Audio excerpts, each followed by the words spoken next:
1, 2, 3, 4, 5, 1. Nah, anak-anak saya beri waktu, silakan berkelompok dengan kelompoknya. Ya, 1 di sini. 1, 2, 3, 4, 5 di sini. Ya. Sudah anak-anak, sudah mengelompok dengan kelompoknya ya. Ini kelompok 1 ini, 2, terus 3, 4, 5 di belakang ya. Baik, ini saya bagikan LKPD per kelompok. LKPD sudah Nikma, sudah saya bagi ya LKPD-nya. Baik, di LKPD lembar pertama itu terdapat nama kelompok, silakan diisi. Nama kelompoknya siapa ini ya, 1, 2, 3, 4, 5. Kemudian dibaca petunjuknya. Dibaca petunjuk belajar C1. Kemudian langkah diskusi kelompok. Nah, setelah itu dibuka halaman 2. Halaman 2 itu ada lembar pertanyaan yang harus kalian diskusikan ya. Kalian diskusikan kemudian ditulis jawabannya. Pertanyaannya ada 2 di lembar kedua dan ketiga. Silakan kalian ditulis di sini. Nah, nanti setelah hasilnya ditulis di LKPD, kemudian kalian ganti ya, kalian salin hasil diskusinya ke dalam kertas manila tadi ya, untuk nanti dipresentasikan di depan kelas. Ada pertanyaan? Tidak ada? Ya, silakan bekerja dengan kelompoknya. Dan juga persiapkan kertas manila yang sudah kalian bawa dari rumah. Tidak ada ya, karakteristiknya lebih condong ke blok timur ya. Kelompok 5 ya.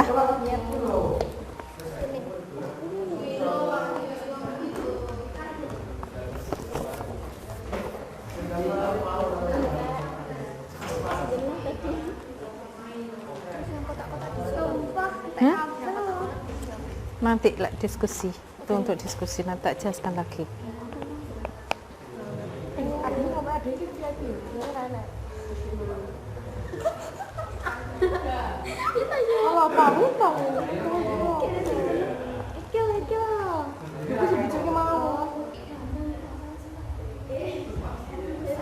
Kelompok 2 ya, ada kendala pembentukan DPR gotong royong.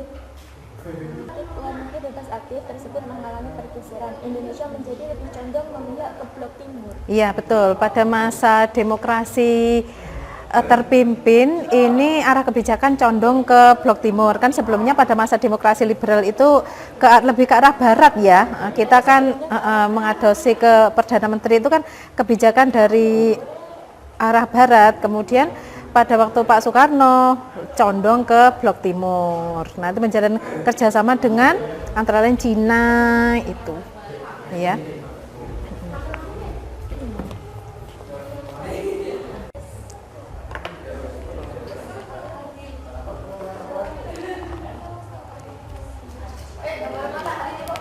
Ya Nana, sudah selesai semua mengerjakan posternya? Nah, kalau sudah, setelah ini saya beri kesempatan masing-masing kelompok untuk mempresentasikan hasil diskusinya. Nah, sebelumnya kalian lihat LKPD ya, masih LKPD yang kalian kerjakan tadi di lembar ketiga. Di lembar ketiga ya. Di lembar ketiga itu yang G, presentasi kelompok, itu ada kolom. Nah, kolom itu untuk apa? Untuk diisi ketika kalian presentasi di depan. Isinya apa? Yang pertama adalah nama siswa yang bertanya, itu ditulis. Kemudian pertanyaannya apa? Ditulis. Dan kemudian jawabannya apa? Ditulis ya, di G ini, di kolom G. Bisa dipahami ya? Nah, sudah. Kemudian ada kolom yang H, itu kesimpulan dari nanti setelah selesai presentasi. Kalian tulis kesimpulannya di kolom H. Ada pertanyaan? Kalau tidak ada, kita mulai presentasinya ya. Satu kelompok saya beri waktu 15 menit untuk mempresentasikan posternya. Dimulai dari kelompok kebijakan luar negeri. Pada masa demokrasi liberal Indonesia berperan aktif dalam menciptakan perdamaian dunia melalui pengiriman pasukan Garuda di bawah bendera PBB. Indonesia juga berhasil menyelenggarakan konferensi Asia Afrika. Pada masa demokrasi pemimpin, politik luar negeri bebas aktif tersebut mengalami pergeseran. Indonesia menjadi lebih condong memihak blok timur. Karakteristik masa demokrasi terpimpin. Masa demokrasi terpimpin ditandai sejak dikeluarkannya Dekret Presiden 5 Juli 1959. Sudah.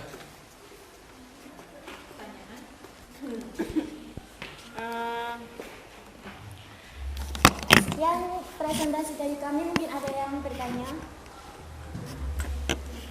Silakan masing-masing kelompok diberikan kesempatan untuk bertanya kepada penyaji. Silakan, siapa yang bertanya? Kelompok. Baik, saya akan bertanya. Saya dari kelompok 2 akan bertanya mengapa Indonesia kecewa terhadap PBB. Sudah, sekian. Kemudian pertanyaan selanjutnya.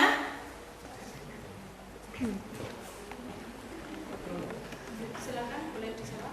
Baik, saya akan menjawab pertanyaan dari Aldi. Mengapa Indonesia kecewa pada PBB? Karena PBB dianggap kurang mendukung perjuangan pembebasan Irian Barat sehingga persoalan tersebut memakan waktu yang lama. Bagaimana Aldi? Ya, Puas? boleh. Ya, bisa diterima ya terhadap perjuangan Indonesia dalam membebaskan Irian Barat. Kemudian pertanyaan selanjutnya. Pertanyaan dari Gilang, salah satu keputusan kontroversi MPRS. Salah satu adalah pengangkatan Soekarno menjadi presiden seumur hidup berdasarkan ketetapan MPRS nomor 3 garis miring MPRS garis miring 1963. Bagaimana? Jelas ya? Warahmatullahi wabarakatuh. Assalamualaikum warahmatullahi wabarakatuh.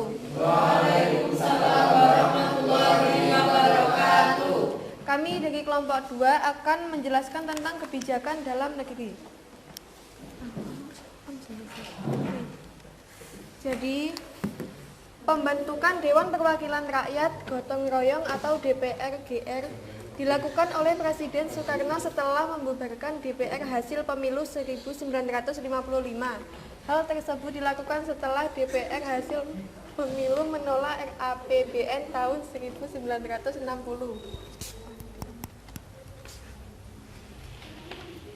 Saya lanjutkan, DPR-GR dilantik pada 25 Juni tahun 1960 berdasarkan penjelasan Presiden pada 5 Januari 1961. DPR-GR adalah pembantu Presiden atau mandataris MPRS dan memberi sumbangan tenaga kepada Presiden untuk melaksanakan ketetapan MPRS. Selain itu, DPR-GR berkewajiban menjalankan manifesto politik atau manipol dan melaksanakan amanat penderitaan rakyat dalam demokrasi terpimpin. Selanjutnya dibacakan oleh Kak Wisnu. Saya lanjutkan kebijakan luar negeri. Presiden Soekarno menyatakan pendapatnya bahwa ada dua kekuatan utama di dunia, yaitu Old Devos, the Old Established Force, dan Nevos, New Emerging Forces. Old Devos terdiri atas negara-negara yang berkembang yang terus berjuang menentang imperialisme dan kapitalisme.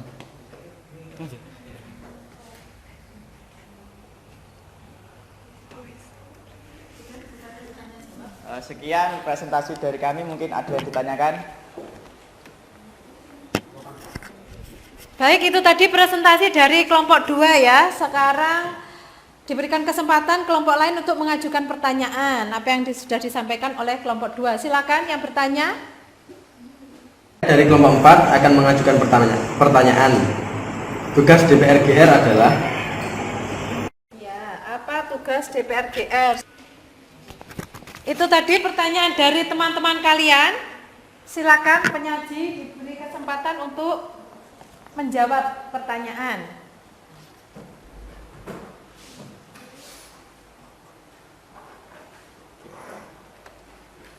Sudah boleh dijawab? Boleh.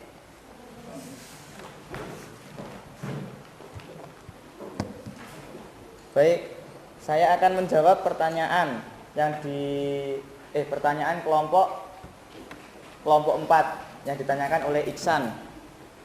Pertanyaannya, apakah tugas dari DPR-GR?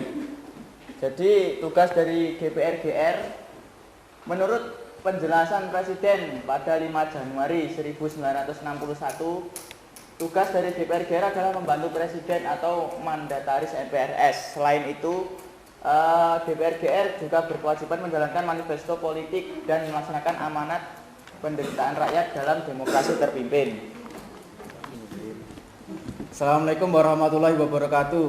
Waalaikumsalam warahmatullahi wabarakatuh. Baik, pada kesempatan kali ini saya akan mempresentasikan hasil diskusi dari kelompok kami mengenai kebijakan politik pada masa demokrasi terpimpin.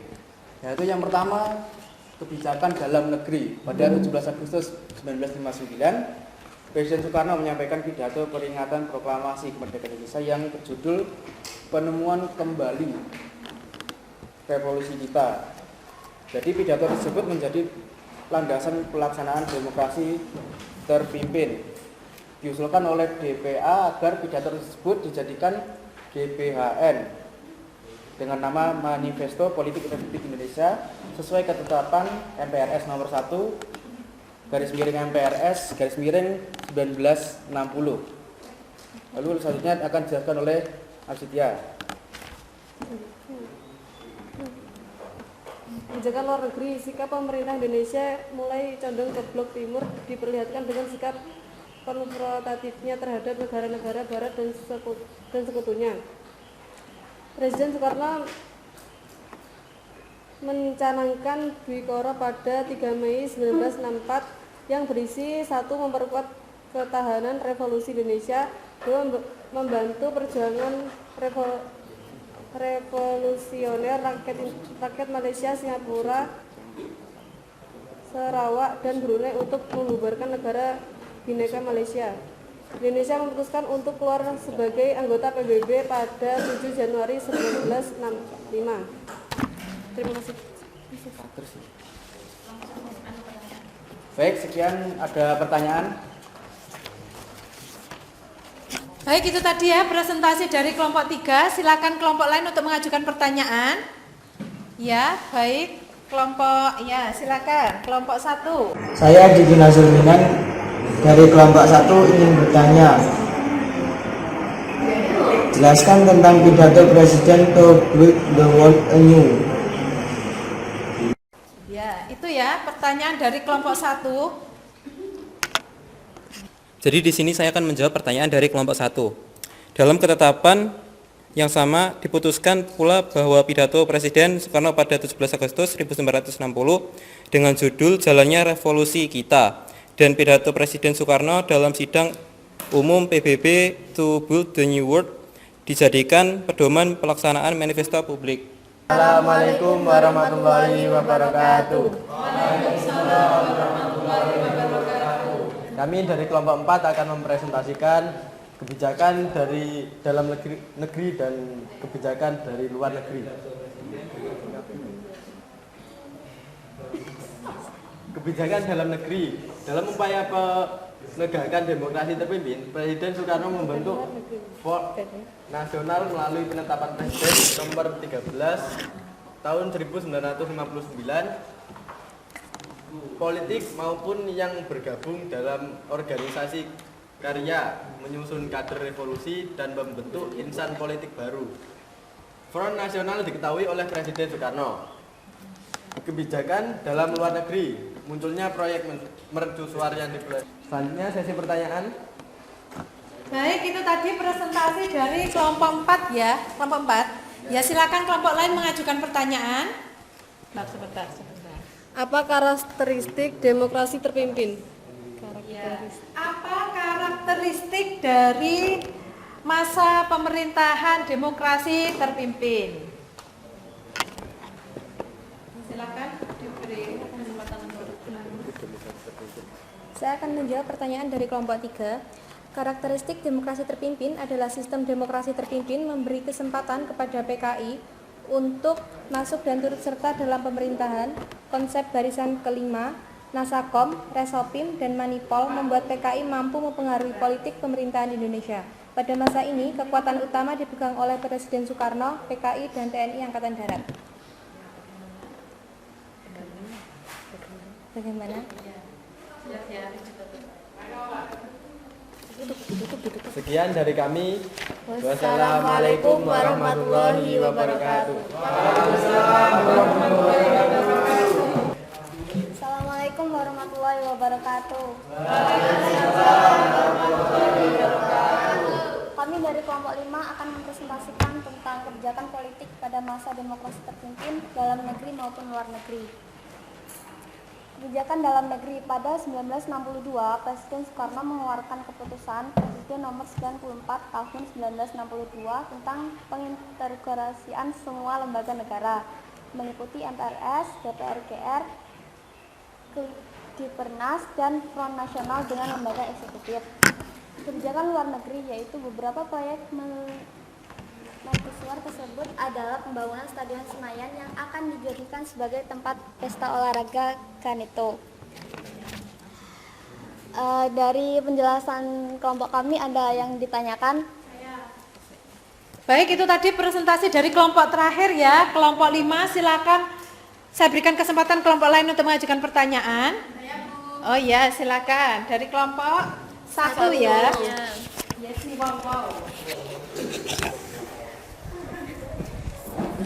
Apa karakteristik demokrasi terpimpin dari kelompok kalian? Baik, itu tadi ya jawab pertanyaan dari kelompok 1. Apa karakteristik demokrasi terpimpin dari kelompok 5 ini? Jadi karakteristiknya adalah politik luar negeri Indonesia lebih condong ke blok timur. Bagaimana Yesi? Sekian presentasi dari kelompok kami. Wassalamualaikum warahmatullahi wabarakatuh. Baiklah Nana, itu tadi kita sudah selesai melaksanakan presentasi mulai dari kelompok 1 sampai kelompok 5. Nah, sekarang kita menganalisis dan mengevaluasi pembelajaran kita ya, apa yang jadi permasalahan. Yang pertama, kita tahu bahwa pada masa demokrasi terpimpin itu arah kebijakan politik negara kita condong ke blok timur. Nah, sebelumnya corak kehidupan politik kita itu menganut ke barat, mengadopsi ke barat itu dengan adanya demokrasi liberal. Namun pada masa pemerintahan demokrasi terpimpin, kebijakan yang dianut negara kita condong ke blok timur. Kemudian pada masa demokrasi terpimpin juga terjadi penyelewengan kekuasaan, diantaranya apa? Presiden Soekarno mengangkat diri menjadi presiden seumur hidup. Nah, itu tadi ya. Nah, kemudian pada masa demokrasi terpimpin, pemerintah itu juga membangun proyek mercusuar. Artinya apa? Proyek tersebut dibangun untuk menunjukkan kepada dunia bahwa Indonesia sebagai mercusuar dunia, sebagai penerang, diantaranya dengan membangun Monas tadi, kemudian Stadion Gelora Bung Karno ya, dan sebagainya. Kemudian pada masa demokrasi terpimpin, Presiden Soekarno itu membagi dunia menjadi 2 kekuasaan, yaitu Old Nevo dan juga Nevo. Nah, itu anak-anak. Nah, kemudian untuk selanjutnya, untuk pendalaman materi sudah saya persiapkan soal yang ada dalam Google Form. Nah, itu silakan kalian isi soalnya, linknya saya bagi di grup ya.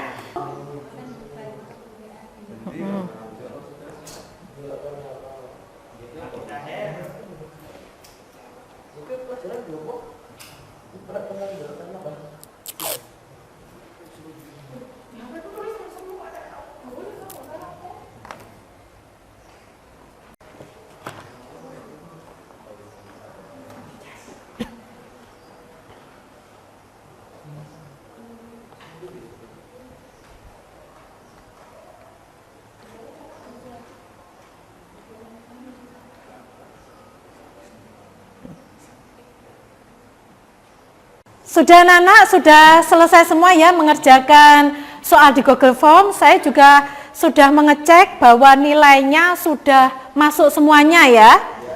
Ya, baik. Anak-anak sebagai penutup ya. Sebagai penutup, alhamdulillah kita sudah melakukan presentasi mulai dari kelompok 1 sampai dengan kelompok 5. Alhamdulillah presentasi sudah berjalan dengan baik, dengan lancar, dengan tertib, dan juga dengan tuntas ya. Nah, kemudian untuk refleksinya, anak-anak ini di presentasi ini masih ada kekurangannya ya. Kekurangan di antara lain adalah poster yang kalian tampilkan ini tulisannya terlalu kecil, sehingga kurang begitu kelihatan kalau sampai di belakang. Itu ya. Mungkin dari tampilannya saja, untuk posternya itu untuk kedepannya bisa dikemas lebih menarik lagi, tulisannya lebih besar atau sebagainya. Nah, untuk selanjutnya ini saya beri kesempatan perwakilan ya dari siswa untuk memberikan kesimpulan. Silakan, siapa yang bisa menyimpulkan pembelajaran hari ini? Siapa yang berani menyimpulkan? Saya, Bu.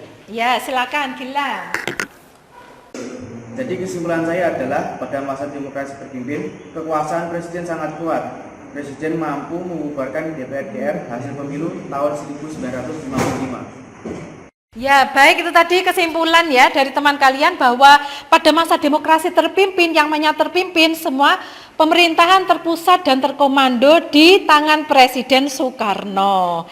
Nah, itu tadi anak-anak materi yang bisa saya sampaikan hari ini. Nah, untuk pertemuan selanjutnya kita akan membahas sama masa demokrasi terpimpin. Kalau hari ini kebijakan politiknya, kalau minggu depan kita membahas kebijakan ekonomi. Ada pertanyaan? Baik, kalau tidak ada pertanyaan, semoga pembelajaran pada hari ini membawa manfaat untuk kita semua. Semoga anak-anak selalu dalam keadaan sehat, selalu diberkahi dengan keselamatan, agar kita semua selalu bisa melaksanakan segala kegiatan dengan lancar. Sudah, saya tutup ya pembelajaran hari ini. Wassalamualaikum warahmatullahi wabarakatuh. Waalaikumsalam warahmatullahi wabarakatuh. Alhamdulillahi rabbil alamin.